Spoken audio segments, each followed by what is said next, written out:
live from the National News Studio, Sri Lanka.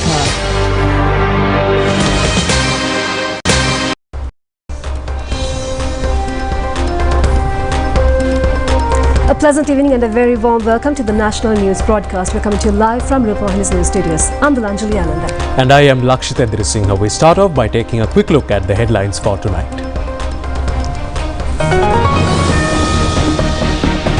Minister Nalinda Jayatissa accuses that some elements are commenting maliciously against the Clean Sri Lanka program. Yoshitha Rajapaksa and Wimal Weerawansa make statements at the CID.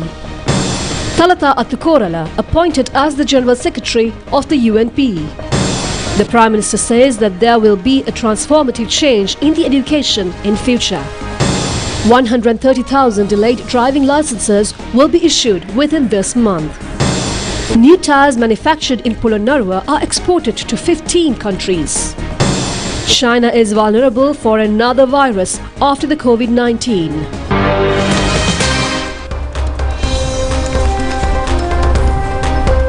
On to those and other stories in detail. We start off with the top story for tonight. Minister Dr. Nalinda Jayatissa says that certain people are making hateful statements about the Clean Sri Lanka program. He made this observation at a special media briefing held at the Government Information Department today. Minister Dr. Nalinda Jayatissa said that the Clean Sri Lanka project is a huge program aimed at developing the country started by the government. He added that there has been a newspaper report that Athuruguya police has filed a case against those who are roadside vendors.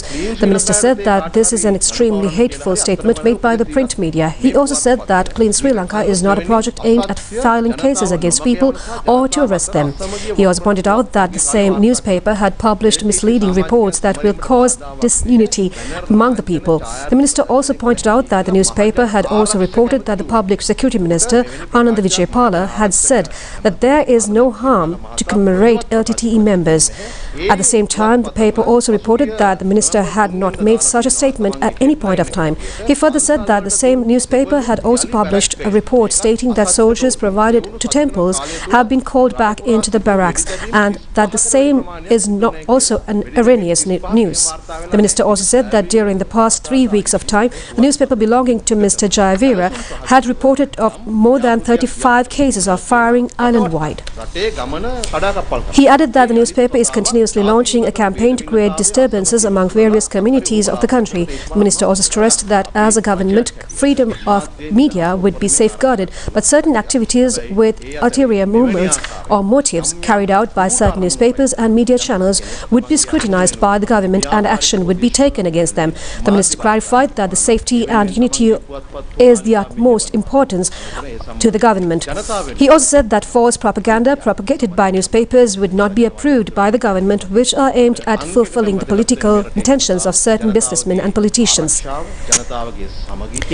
Police media spokesman SSP Buddhika Manatunga said that in case that any kind of disturbance or disunity is created among various communities, action can be taken under the penal code of the country. He added that action can also be taken under number 56 of Civil and Political Code of 2007. Anunayaka of the Asgiri chapter, Most Venerable Vendaruwe Upalitera, says that the Clean Sri Lanka program can be termed as a far-sighted program initiated by the government for the future of the country. The Venerable Thera made this observation in his blessings on the new year. Anunayaka of the Asgiri chapter, Most Venerable Vendaruwe Upalitera, said that the country witnessed 30 years of war, tsunami, landslides, communal riots, bribes and corruption, wastage which prompted the youth into a mentality of leaving the country. The Thera pointed out that it has to be the responsibility of everyone to get rid of murders, bribe and corruption, wastage and to create a positive frame of mind. He further said that a Clean Sri Lanka program has been an extremely important decision for the future of the country. He also said that all citizens will have to cooperate since the government alone cannot perform for the success of the program without active responsibility of one and all. Clean Sri Lanka national program is being implemented at many places of the island by now. The Ministry of Urban Development, Construction and Housing started a parallel pilot project this morning centering the housing complex at Nihindusenpura in Dimataguda. The project has been organized by Condominium Management Authority under the ministry, which provides services in common amenities, administration and maintenance of residents of multi-storied housing complexes.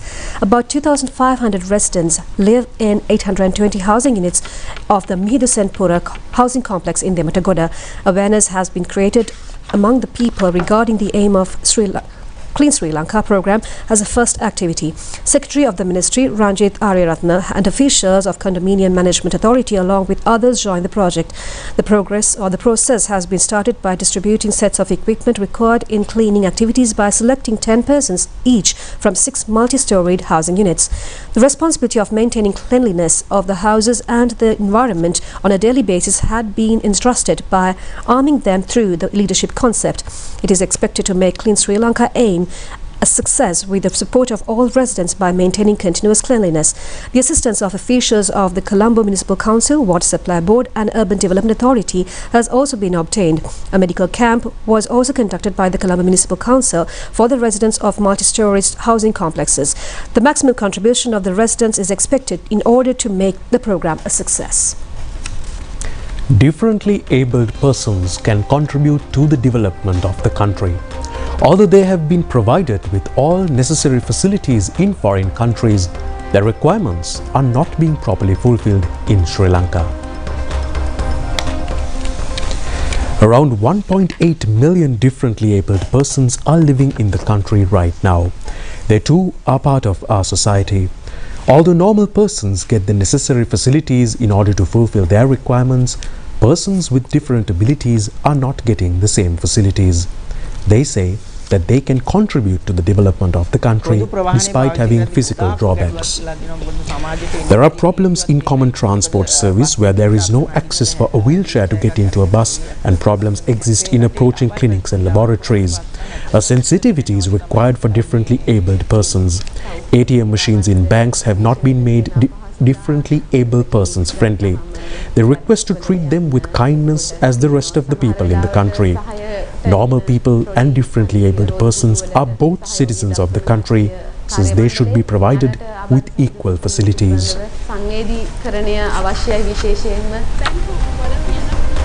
Son of former President Mahinda Rajapaksa, Yoshita Rajapaksa, visited the Criminal Investigation Department today.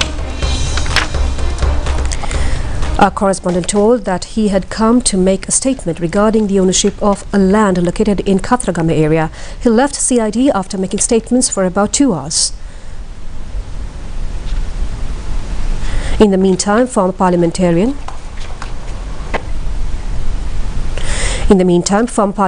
Vimal Veeravansa has also called to the CID today. He has been called to the CID in order to record a statement regarding comments he had made to the electronic media several years back regarding certain properties owned by Basil Rajapaksa and members of his family in the United States.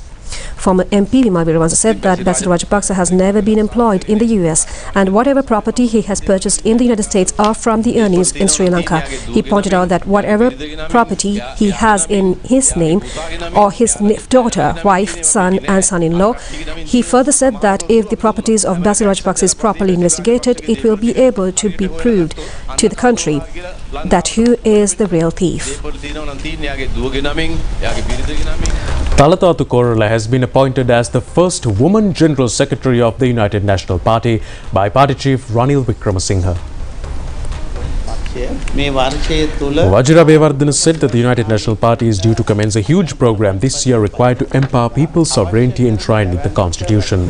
He added that an organization is required to empower the people's sovereignty, and that is why steps have been taken to commence that process under the elephant symbol. He also said that the leader of the party made a special appointment today by appointing Attorney at Law Talathathu Korala as the Woman General Secretary of the United National Party. Prime Minister Dr. Harini Amarasuriya emphasized the importance of establishing a unified education system for all children in the country under a common examination framework. Speaking at a meeting with provincial education heads at Temple Trees yesterday, the Prime Minister outlined the government's vision for a transformative era. The Premier stated that education is a priority for the government and plays an important role in driving the nation's progress.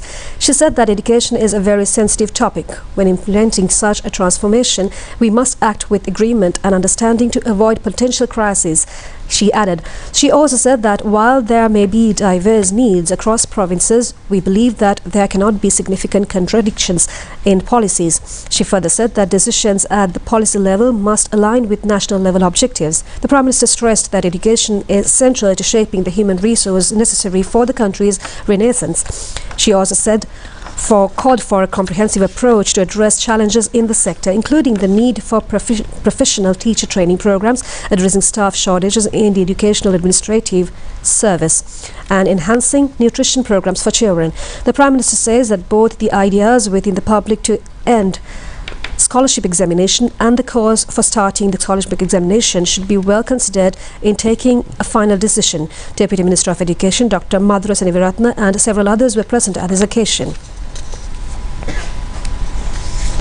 Meanwhile, Minister Dr. Nalinda Jayatissa says that a statement made at an opening ceremony at the Apeksha Hospital in Maharagama yesterday has been distorted. He says that any philanthropist can donate funds for the health sector through the National Health Development Fund. The first bone marrow and hematopoietic stem cell transplant unit of a government hospital for cancer patients was declared open yesterday under the patronage of Minister Dr. Nalinda Jayatissa. The funds for this unit has been donated by the Ruhunu Kataragama Mahadevalaya. Minister Dr. Nalinda Jayatissa said that he would like to thank all the individuals who provided funds that helped in construction work and contributed to this project in any way. He said that this is a very valuable task. He added that the Health Ministry has allocated the maximum amount of funds in the history of Health Ministry for treatment services. He further said that it is not easy for the government to allocate such a huge sum of money. He also said that the government's aim is to utilize all funds received in various ways under a proper plan. At a media briefing held today, the minister stated that only a part of the speech made by him at the Apeksha Hospital has been quoted and distorted its meaning. Minister Dr. Nalinda Jayatissa said that the Health Ministry is keen on spending the funds given by donators and the funds allocated from the Treasury under a definite target and plan. Accordingly, he said that funds should be spent with far-sightedness. He added that the first bone marrow and hematopoietic stem cell transplant unit opened yesterday in very urgent need for the Apeksha Hospital. He further said that in addition, such a treatment unit is being constructed at present at the Kandy National Hospital as well. He also said that the Health Ministry start constructions considering the national necessity. He stressed that politicians or philanthropists expect to develop hospitals at any place according to their will. He said that, however, the government should provide health facilities to hospitals under a proper plan. He also said that some donors randomly provide buildings for wards, chairs or furniture, a meal for patients, paints or any other equipment. Minister Dr. Nalinda Jayatissa said that, however, it is not the way to develop the health system in the country. The minister added that if we provide expensive items or equipment to state hospitals, the donation should be made under a national plan. He said that then it is easy for the government to maintain the facilities. He also said that the government will never discourage the donors. He further said that anyone who is willing to make a donation should be given through the National Health Development Fund. The minister added that if the donors state that they are willing to help the Apeksha Hospital, Colombo National Hospital or any other specific hospital, then the Health Ministry is ready to grant the donation considering the necessity of the relevant hospital or medical center. He said that if the donors provide funds to the National Health Fund, it is easy for the government to spend them according to the priority of needs. The minister further said that this is what he meant at his speech made at the Apeksha Hospital yesterday. He also said that the problem is that some have only taken a part of his speech and given a wrong interpretation. But there is an entrepreneur in the Polonnaru area who earned foreign exchange by exporting newly manufactured tires and prefixed belts. He has been able to save a large sum of money of the country, which was earlier spent on importing these items. This entrepreneur is Dharmasri by name. It is significant that he has a doctorate in Buddhist philosophy. His factory of rubber and allied products and value-added products is set up at the Laksha Uyana Industrial Park premises. By now, his factory consists of over 200,000 square feet buildings stretching over 14 acres of land. There are 300 employees in his factory at present. It is also significant that he has started his venture as a very small factory. Earlier, this entrepreneur exported thread belts and adhesive used in upholstery work. Several months ago, he has initiated his innovative tire export mission under a Sri Lankan brand name. By now, it has been expanded up to a huge factory that exports the relevant items to foreign buyers in 15 countries under the Sri Lankan brand name. Tires for tractors used in agricultural activities, tractor trailers, land master trailers, lorries and three-wheeled tires are among these products. His factory is providing the tires needed for agricultural tractors of the farmers in Polonnaruwa area as a relief measure. The raw material of rubber latex for his production are brought from Paduka area. The factory owner Dharmasiri has also started a rubber plantation in Valikanda area as well to get raw material for his factory. This model rubber plantation is well maintained by him. Export Development Board is the body that has provided him proper guidance to popularize his Sri Lankan brand name in the foreign market. The government has taken steps to issue during this month about 130,000 driving licenses, which has been delayed in printing. These views have been expressed by deputy ministers of concerned ministries joining in a sudden inspection tour at the Verahera premises of Motor Vehicles Department. Deputy Minister of Transport and Highways Dr. Prasanna Kumara Gunasena and Deputy Minister of Ports and Aviation Services Ruwan Kodituwakko joined this inspection tour. They stated that the backlog of driving licenses which have been lying due to delay in printing would be issued within a month, and at the same time steps would be taken to conduct the services in the institution via online methodology. The two deputy ministers also added that the government would be taking steps to increase the efficiency of providing human and skill development services in the year 2025. Deputy Minister Dr. Prasanna Gunasena said that the government expects to transform the institutions into an efficient and profit-earning one, beneficial to the treasury. He added that the picture which comes into the minds of people regarding the RMV is not a good one at all, and steps will be taken to transform it in a short period of time.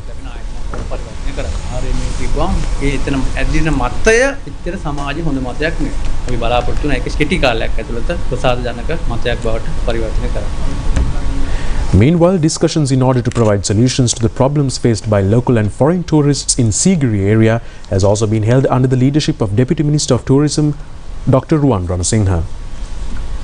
A group of high officials in the field of tourism also joined the meeting.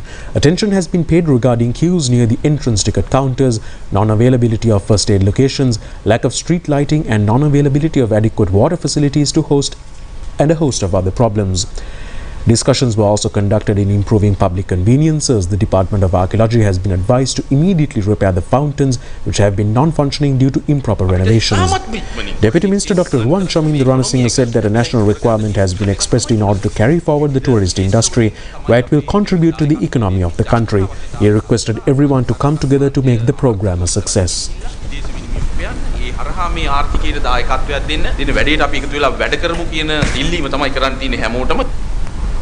Attention of the government has also been paid to the recommencement of National Productivity Awards project. A special discussion with the participation of Minister Sunil Handunetti has been conducted yesterday with the officials of the National Productivity Secretariat Office in order to review the necessary guiding principles. The Minister of Foreign Affairs has issued a communique clarifying media reports published regarding the delay in appointment of ambassadors and high commissioners for Sri Lankan embassies abroad. The communique points out the creation of vacancies in several offices occurred due to the termination of political appointments made previously in several embassies after the new government came into power. The Minister of Foreign Affairs further points out that a justifiable time frame is required in order to finalize the process of infilling the vacancies. A detainee who was critically wounded when a branch of a bow tree crashed onto the Matra prison building died this morning while receiving treatment at the Matra General Hospital.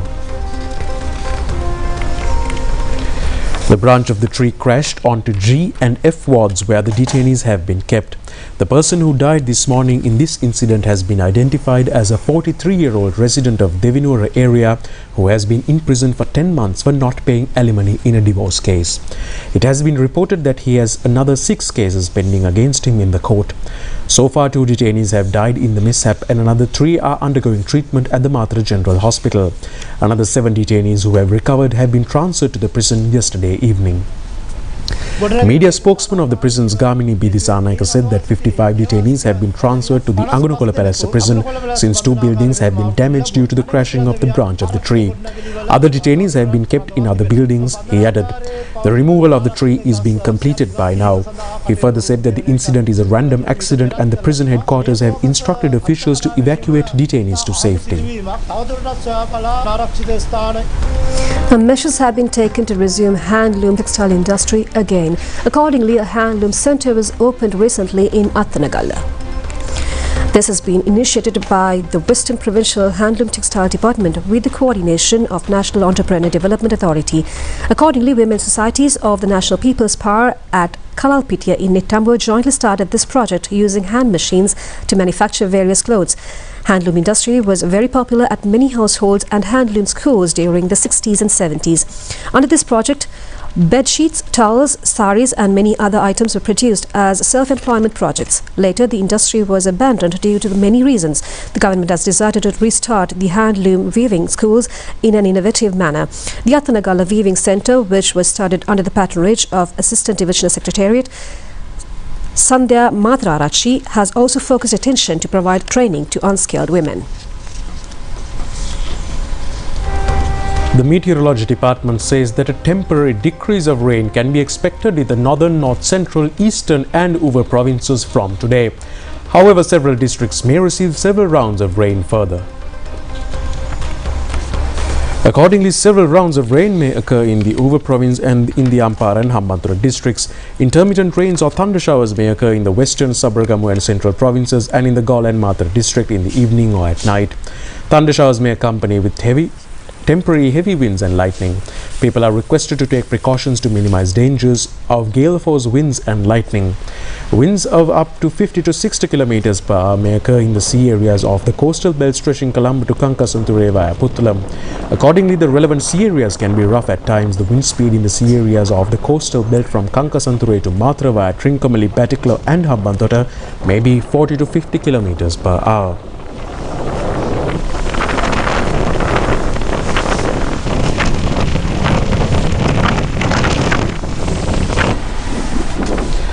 Eight sluice gates of the Rajangani Reservoir has been opened up to 6 feet and 2 gates up to 3 feet due to heavy rains.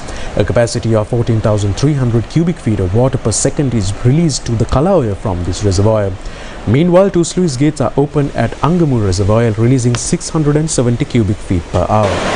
The deepest tank in Sri Lanka, the Girithaleva irrigational tank, is also filled to the brim due to heavy rains experienced in the Polonnaruwa district.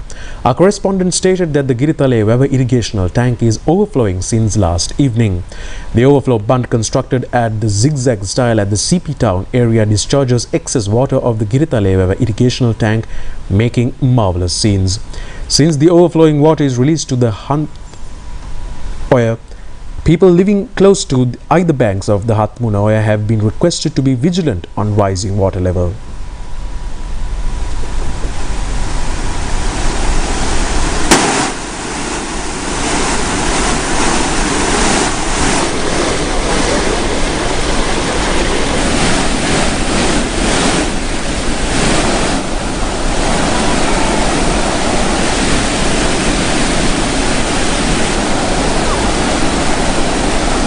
Meanwhile, the sluice gate of the Magulpokun tank in Valikandi area has collapsed due to heavy flow of rainwater. Director of Disaster Management Centre in Polonnaruwa, Ranjit Alakon, stated that the Mahavali Authority, soldiers of Singhapura Army Camp, officials of Valikandi Police and villagers have joined to protect the tank bund by laying sandbags as a temporary measure. Officials of the Valikandi Divisional Secretariat have also joined this operation.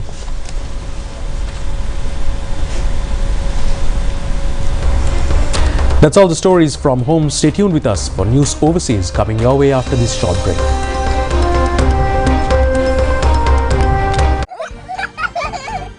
Mahal, tal todiningala? Oh mama.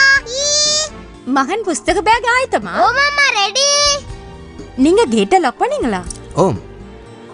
இன்றைக்கு dengue நுளம்பு உண்டாகிற இடங்களை பாத்தீங்களா? சுத்தமாக்கினீங்களா? அப்ப எல்லாருக்கும் good night. Good night. சரியாக நாளாந்தம் நாம் அனைவரும் dengue ஒழிப்புக்காகவே.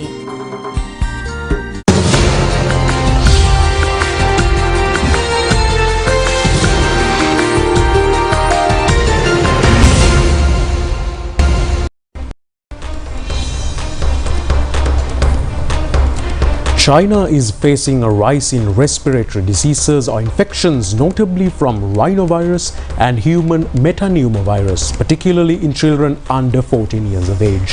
Health experts warn against the indiscriminate use of antiviral drugs due to the risk of health issues and drug resistance. HMPV lacking a vaccine manifests symptoms akin to the common cold and can cause serious respiratory conditions. Cases related to pathogens such as the rhinovirus and human metapneumovirus are increasing in China as per reports. China is currently dealing with a fresh outbreak of viruses with the emergence of various respiratory infectious diseases in winter. Recent cases detected include pathogens such as the rhinovirus and human metapneumovirus, with cases of the human metapneumovirus among people under the age of 14 showing an upward trend, especially in northern provinces. Health experts have urged people not to use antiviral drugs blindly. This virus, for which there is no vaccine, often presents symptoms like those of the common cold, including cough, congestion and fever. The use of antiviral drugs blindly may lead to a number of other health consequences and even drug resistance. Human metapneumovirus is a respiratory virus within the Paramyxoviridae family. First identified in 2001, it is one of the most common causes of respiratory infections, especially in young children, the elderly and immunocompromised individuals. HMPV is related to respiratory syncytial virus and is characterized by the symptoms similar to those of the common cold. Some common symptoms in cases of infection from this virus include coughing, runny nose, fever, difficulty in breathing and fatigue. However, with weakened immunity in populations, HMPV is reported to trigger conditions such as bronchitis and pneumonia. Until now, no specific vaccination or antiviral treatment exists for HMPV. Preventive measures like washing hands, avoiding contact with infected individuals can save one from getting infected.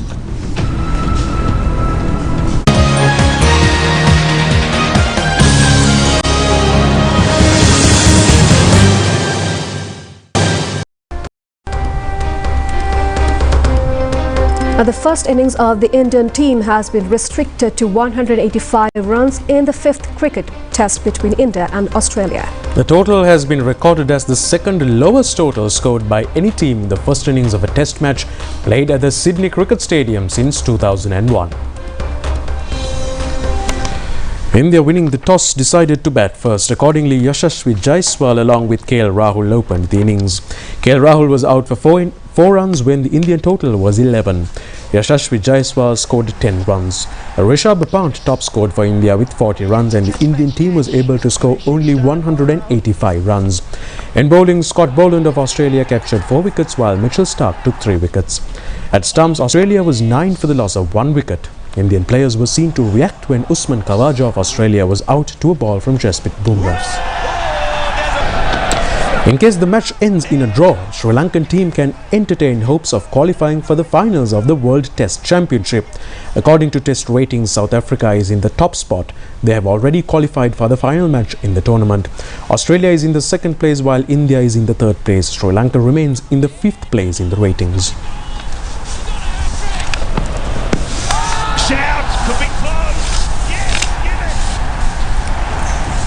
And that's all the news we have for tonight. Join us tomorrow at the same time for the very latest on ChannelEye. I'm Dilanjali together with Lakshita signing off. Good night. Good night.